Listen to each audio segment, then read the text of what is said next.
मोर मुकुट तेरे शीश पर सोहे, मोर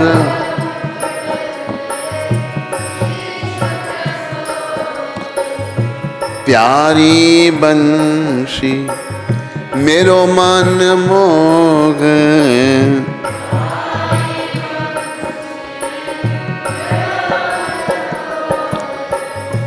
देख छवि बलिहारी मैं जाऊं, देख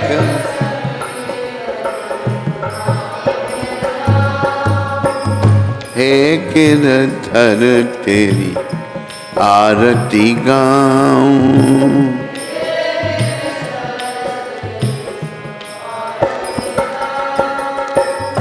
चरणों से निकली गंगा प्यारी,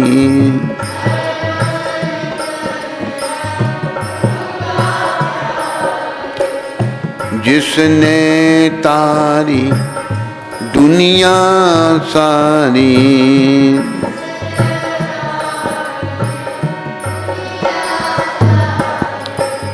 उन चरणों में शीश झुकाऊं,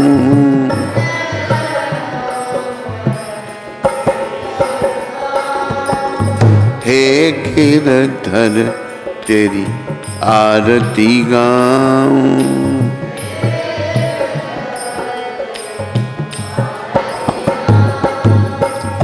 संग सोहे वृषभानु दुलारी,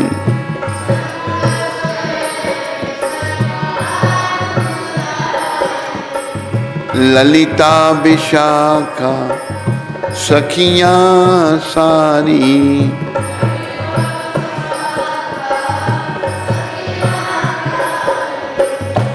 युगल छवि के दर्शन पाऊं,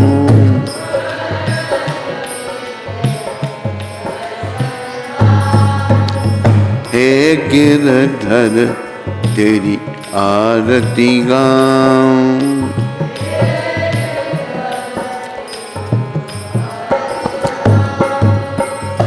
व्यासदास के नाथ आप हो,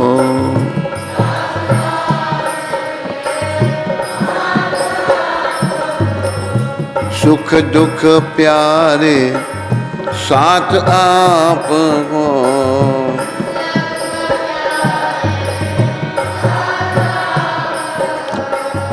वास सदा वृंदावन पाऊं, वास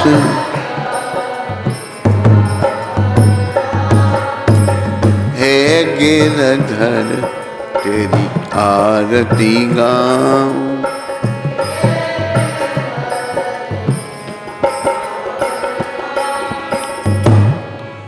बोलो राधा गिरधर भगवान की, राधा मदन मोहन भगवान की, राधा गोविंद भगवान की, राधा गोपीनाथ भगवान की, राधा रमन भगवान की, राधा दामोदर भगवान की, बोलो राधा गोकुलानंद भगवान की, राधा श्याम सुंदर भगवान की, बोलो गौर राधा कृष्ण भगवान की, बोलो सीताराम लक्ष्मण हनुमान की, बोलो नृसिंहदेव प्रहलाद महाराज की, बोलो जगन्नाथ बलदेव सुभद्रा माता की, बोलो गौर निताय पंच तत्व की, बोलो पतित पावन शिल प्रभुपाद की।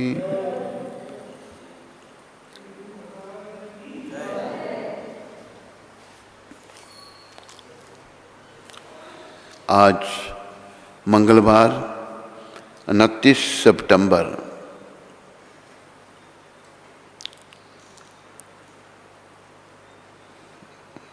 आप सबका मंगल आरती में स्वागत और धन्यवाद। इंटरनेट में सुनने वालों का भी स्वागत और धन्यवाद। आज श्रील प्रभुपाद शिक्षामृत, यदि तुम्हारी चेतना श्री कृष्ण में लीन रहती है तो तुम सदैव सन्यासी हो। ये जयानंद को पत्र लिखा था प्रभुपाद जी ने 29 सितंबर 2067 को।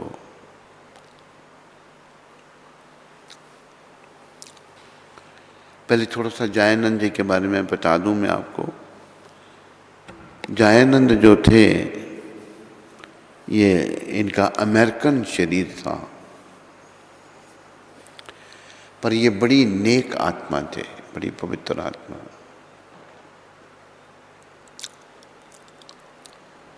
तो इन्होंने ही पहला रथ सैन फ्रांसिस्को में बनाया था 1967 में।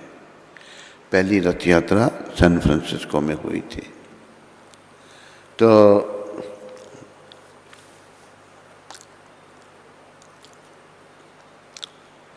ये क्या करते थे,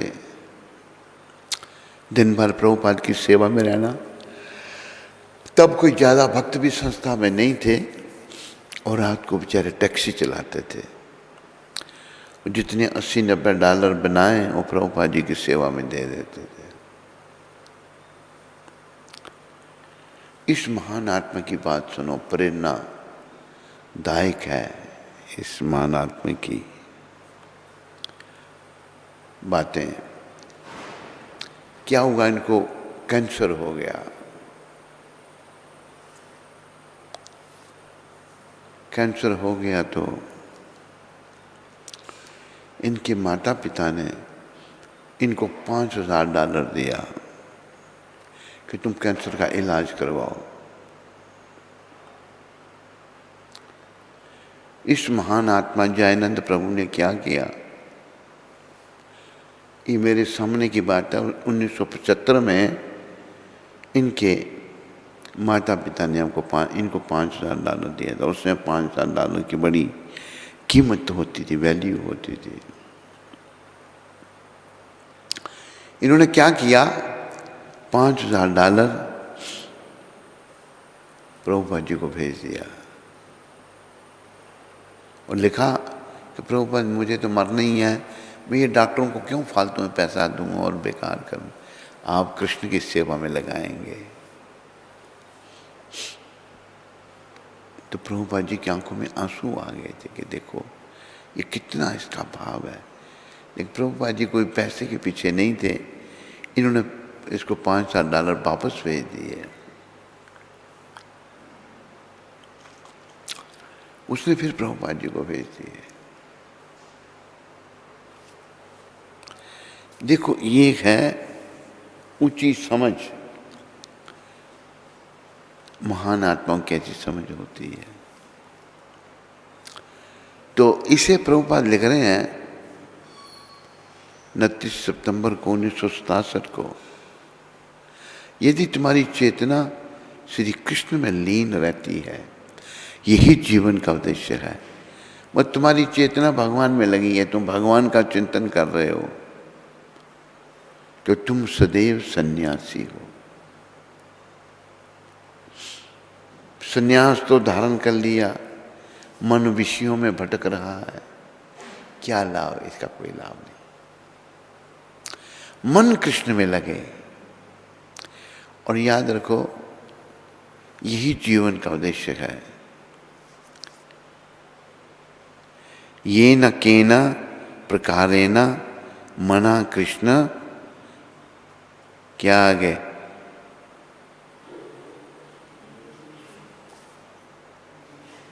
मना कृष्ण निवेशी है। जैसे तैसे भी कृष्ण भगवान के चरणों को अपने हृदय में बैठाना है, मन को श्री कृष्ण के चरणों में लगाना है। ये न केना प्रकारेण मना कृष्ण निवेश्येत्, सर्वे विधि निषेध स्वयु सत्यो एव किंकरः। जिस किसी भी प्रकार से हो सके व्यक्ति को श्री कृष्ण पर मन स्थिर करना चाहिए। शास्त्रों में वर्णित सभी विधियां, विधि व निषेध इस तत्व को के सेवक हैं।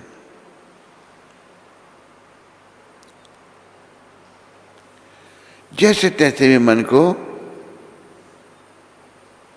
कृष्ण के चरणों में मन लगाना है। और जिसका मन कृष्ण के चरणों में लगा है, चाहे वो गृहस्थी है, वो भी सन्यासी है।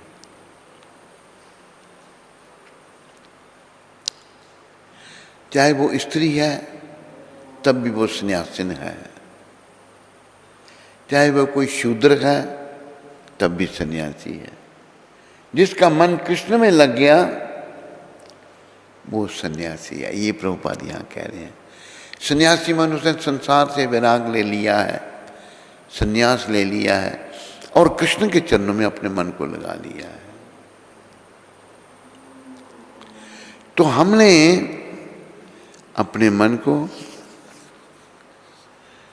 श्री कृष्ण के चरणों में लगाना है। मनुष्य का पहला कर्तव्य है कि प्रमाणिक गुरु स्वीकार करे,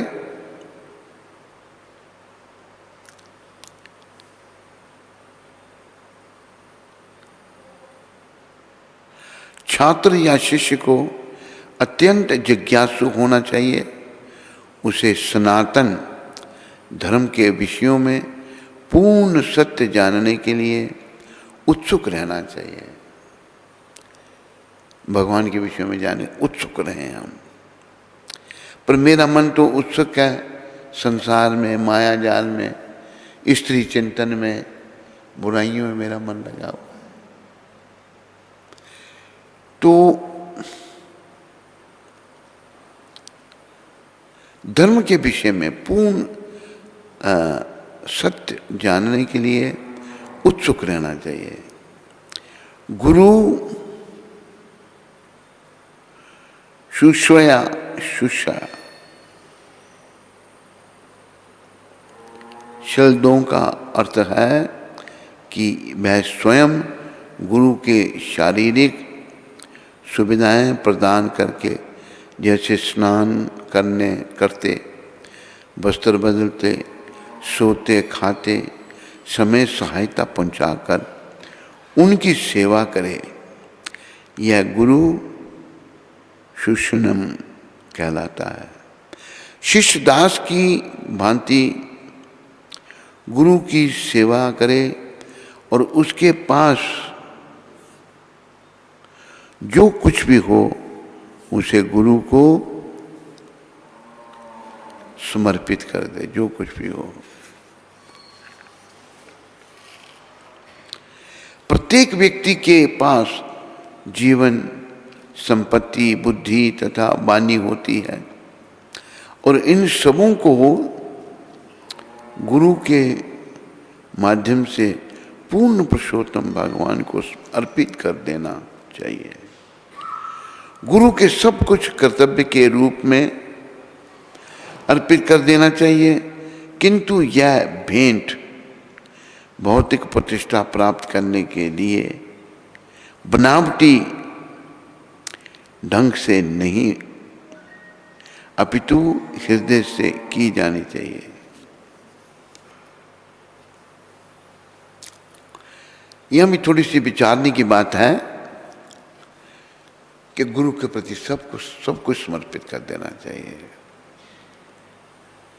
बनावटी ढंग से नहीं कि मेरे भौतिक प्रतिष्ठा मुझे मिलेगी कि मैंने गुरु के प्रति समर्पण कर दिया। नहीं, ये ऐसा होना चाहिए बनावटी ढंग से नहीं, अपितु हृदय से की जानी चाहिए। हृदय से गुरु जी की सेवा की जानी और गुरु के प्रति समर्पित होना चाहिए। जब गुरु के प्रति हम समर्पित होते हैं तो फिर ही हम कृष्ण भगवान के निकट आते हैं, ऐसा विधान है। अगर गुरु के प्रति समर्पित नहीं होते, गुरु के चरणों में श्रद्धा उत्पन्न नहीं होती, तो फिर भगवान के चरणों में श्रद्धा उत्पन्न नहीं हो सकती। तो भगवान सबके हृदय में बैठकर हर बात को देख रहे हैं, उनसे कुछ भी छिपा नहीं है। कृष्ण हमारी हर करनी को देख रहे हैं, इसलिए जैसा यहां बताया गया है, दिखावा नहीं होना चाहिए कि मैं ये कर रहा हूं, मैं ये कर रहा हूं। नहीं, हृदय से ये मेरा कर्तव्य है। गुरु के प्रति अगर मैं समर्पित होने में सफल हो गया तो भगवान के प्रति भी होऊंगा। तो जयानंद प्रभु ऐसी आत्मा थे, उनको अपने शरीर की भी परवाह नहीं है, गुरु के प्रति पूर्ण समर्पित थे वो। जब उनका शरीर शांत हो गया तो प्रभुपाद जी ने एक पत्र लिखा था उनके शरीर शांत होने के बाद। ये पत्र हमारी जो BTG है, बैक टू गॉडहेड मैगजीन, उसमें छपा था। उसमें प्रभुपाद ने ये कहा था, निश्चित रूप से तुम शुद्ध भक्त थे, पर अगर शरीर त्यागते समय तेरे मन में कोई भी भौतिक इच्छा अगर रही तो पुनः फिर भक्तों के घर में तुम जन्म लोगे और फिर भक्ति अपनी शुरू करोगे। अगर कोई भी इच्छा मन में रही तो इच्छा पुनः संसार में ले आएगी, याद रखो। इसलिए हमारी इच्छा एक ही होनी चाहिए कि हे कृष्ण, मैं आपका सच्चा सेवक कैसे बनूं, मेरे में बड़े दोष हैं, आपके चरणों में मैं अपने मन को कैसे लगाऊं, ये हमारी इच्छा होनी चाहिए।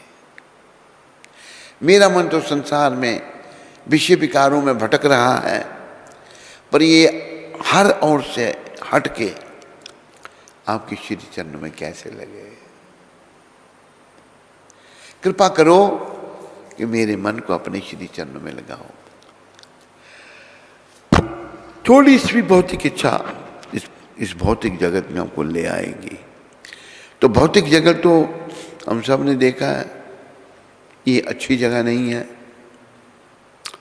प्रभुपाद कहते थे, this material world is not a place for a gentleman to live. शरीफ आदमी के रहने की ये जगह नहीं है। ये हम सब जो हैं गुंडे बदमाश हैं, उल्टे सीधे काम करने वाले हैं। भले दुनिया में वही आत्माएं जन्मी हैं जिन्होंने भगवान की सेवा अस्वीकार कर ली। हम भगवान की सेवा नहीं करेंगे, उनको यहाँ जन्म दिया गया, चाहे वो भारत में जन्मे, चाहे अमेरिका में या फ्रांस में या जर्मनी में, कहीं भी। लेकिन देखो कृष्ण इतने दयालु हैं, हम जो भटकी हुई आत्मा है, हमारी भी चिंता उनको है। कैसे चिंता है, कैसे कह सकते हैं हम?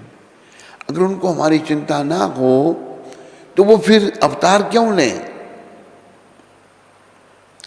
जैसे कि भजन में भक्ति विनोद ठाकुर ने कहा ना, गोपीनाथ तुम्ही कृपा पारावार, गोपीनाथ तुम्ही कृपा पार।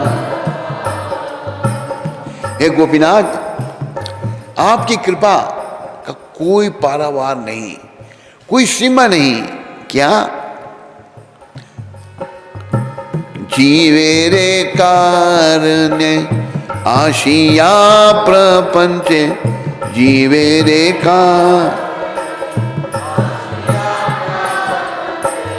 लीला कोई लो सुविस्तारा, लीला कोई लो सुविस्तारा। गोपीनाथ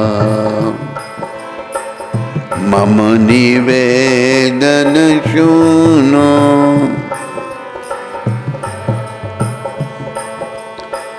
विषया दुर्जन सदा कमारत किछु नहीं मोरा गुण गोपीनाथ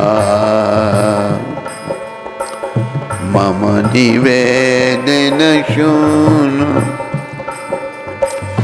विषया दुर्जन सदा कमारत किछु नहीं मोरा गुण। तो देखो शुद्ध भक्त क्या कहने हैं भगवान को। गोपीनाथ आपकी कृपा जो है ना, इसकी कोई सीमा नहीं है, ये अपार है। क्या कहते हैं, आप जीव के लिए, हम सब के लिए इस कारागार में आ जाते हैं, अवतार लेते हैं। भगवान यहाँ के थोड़े हैं, वो तो गौलोक धाम के हैं, वैकुंठ के हैं। यहाँ कोई कष्ट नहीं, यहाँ भी आ जाते हैं बेचारे वो हमारे लिए, और दिव्य लीलाएं करते हैं। उन लीलाओं का चिंतन करके हम अपनी शुद्धि कर सकते हैं। अभी देखो, सबसे बड़ी समस्या संसार में पुरुष का स्त्री आकर्षण, स्त्री का पुरुष आकर्षण, सबसे बड़ी समस्या ये है। यही बंधन है और यही नरक है। तो फिर ये कैसे समाप्त हो? शास्त्र बता रहा है, भागवत बता रहा है। हम जब राधा कृष्ण की लीलाओं का गुणगान करें तो हमारी विषय वासनाएं खत्म होंगी, ये याद रखो। अगर हम भगवान का आपसी प्रेम का चिंतन करते हैं, कैसे भगवान राधा जी का आलिंगन करते थे, कैसे राधा जी से बातें करते थे, तो हमारी विषय वासनाएं खत्म हो जाएंगी। ये देखो, ये भी एक लीला है, क्योंकि भगवान का सब कुछ दिव्य है। आपकी कृपा जो है उसकी कोई सीमा नहीं है। आप जीव के लिए इस प्रपंच में आ जाते हो और दिव्य लीलाएं करते हो, ये आपकी कृपा है प्रभु। फिर कह रहे हैं, मेरी प्रार्थना सुनो गोपीनाथ, गोपियों के स्वामी। देखो, भोक्ता हम नहीं है। हम क्यों भगवान से लग हुए? हमने भोक्ता बनना चाहा। गीता में भगवान ने कहा है, भोक्ता राम जग तपसाम सर्वलोक महेश्वरम। सारे लोगों का भोक्ता और मालिक मैं हूं। हमारे बाप का यहाँ कुछ भी नहीं। हमारे जन्म लेने से पहले सब कुछ था, अभी भी है, चला जाएंगे, फिर भी रहेगा, पर बीच में मैं मालिक कहाँ से हो गया? यही अज्ञानता है, हमारा कुछ नहीं है। जैसे मैंने आपको बताया था, फिर बताता हूँ। किसी ने प्रभुपाद जी को कहा कि स्वामी जी, आपने अपना सब कुछ संस्था को दे दिया। प्रभुपाद जी का क्या उत्तर था? हाँ, मैं बड़ा महान हूँ, मैंने सब कुछ संस्था को दे दिया।